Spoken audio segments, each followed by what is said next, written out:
परंतु मनुष्य अपनी बुद्धि को स्थिर कैसे रख सकता है? आशा और निराशा दोनों से मुक्त होकर ही बुद्धि को स्थिर किया जा सकता है। बुद्धि स्थिर होगी तो इंद्रियों के विषयों का बल टूट जाएगा। यदि कोई किसी इंद्रिय को ही काट कर फेंक दे तो क्या उस इंद्रिय का विषय नष्ट हो जाएगा? नहीं अर्जुन, यदि किसी दुर्घटनावश किसी की आंखें अंधी हो जाएं, तो यह आवश्यक नहीं कि उसकी आंखें रूप की कल्पना करना ही छोड़ दें। आंखें ना होने पर भी उसका मन ऐसे दृश्यों की कल्पना कर सकता है जो उसे विषयों के मुंह में फंसाए चले जाएं।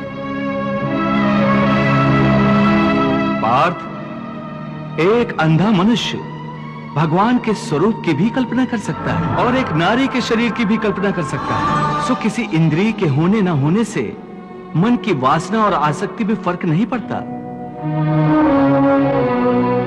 हे अर्जुन, कई लोग अपनी इंद्रियों पर बड़ी कठोरता से निग्रह करने के लिए बड़े कठिन व्रत और उपवास रखते हैं। कई कई दिनों तक खाना पीना छोड़ देते हैं।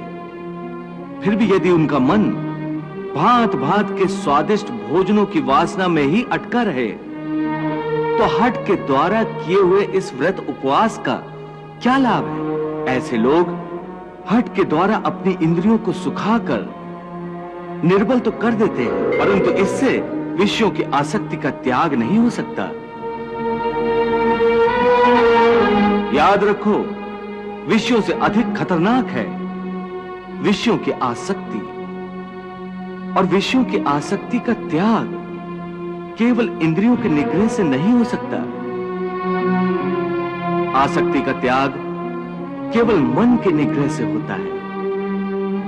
जब मन निरासक्त हो जाए तो इंद्रियां अपने अपने विषयों को भोगती हुई भी इन विषयों से निरासक्त रहती हैं। जैसे कमल का फूल पानी के अंदर रहते हुए भी सूखा ही रहता है, जल की एक बूंद भी उसके पत्ते पर नहीं ठहर सकती। इसलिए मैंने कहा है कि पहले ज्ञान के द्वारा बुद्धि को स्थिर करो। बुद्धि मन को स्थिरता देगी, फिर मन इंद्रियों को इस प्रकार विषयों से खींच लेगा जिस प्रकार एक कछुआ खतरे की जरा सी आहट पाते ही अपने अंगों को अपने भीतर ही समेट लेता है।